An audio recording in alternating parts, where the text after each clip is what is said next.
Johnny Weston. My DJ name is Donald Whan. My organization is Hardcore 313. We are a company that throws parties.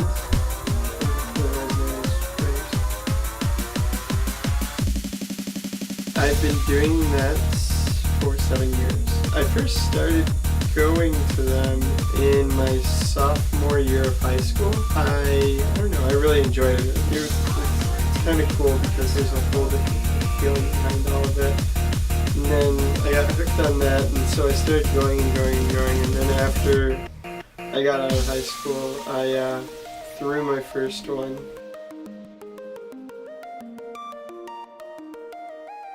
Off the first rave that I threw, as payment for doing it, my partner gave me a set of turntables instead of money.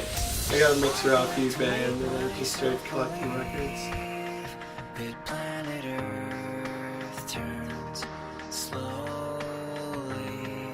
It's hard to say that I'd rather stay awake when I'm asleep, 'cause everything is never as it seems.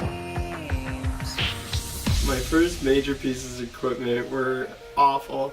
The two turntables were two Gemini belt drive turntables, a 2-channel mixer that I had gotten off eBay, and power cord from me, and like cut and everything like that, so I had to rig it. It was really bad, but if you start off with the best equipment, I suppose that you don't learn the basics.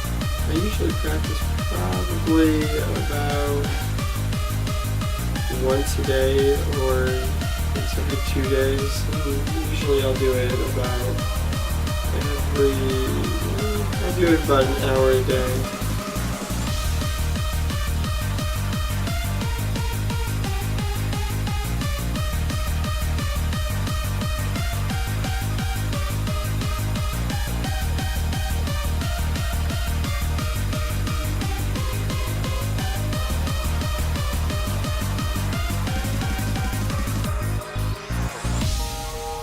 We aim to be able to take you out of a scenario and put you into a scenario where you're not gonna care too much about other things that are going around.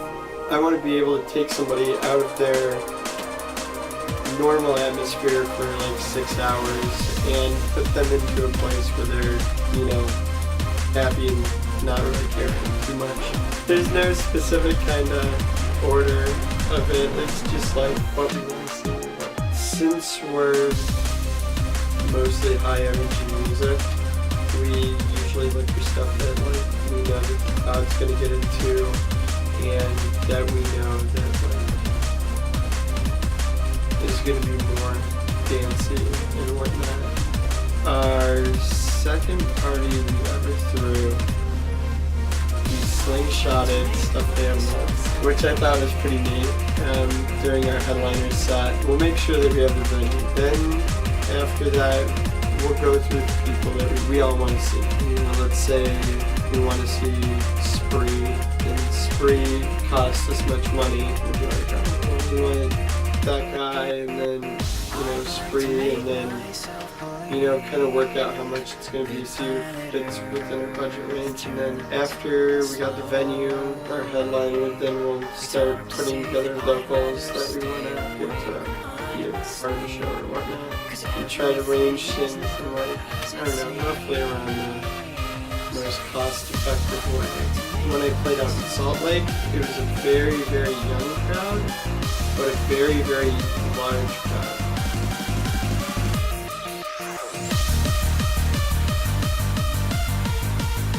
The music differs, it's more of like a peppy, uppity genre.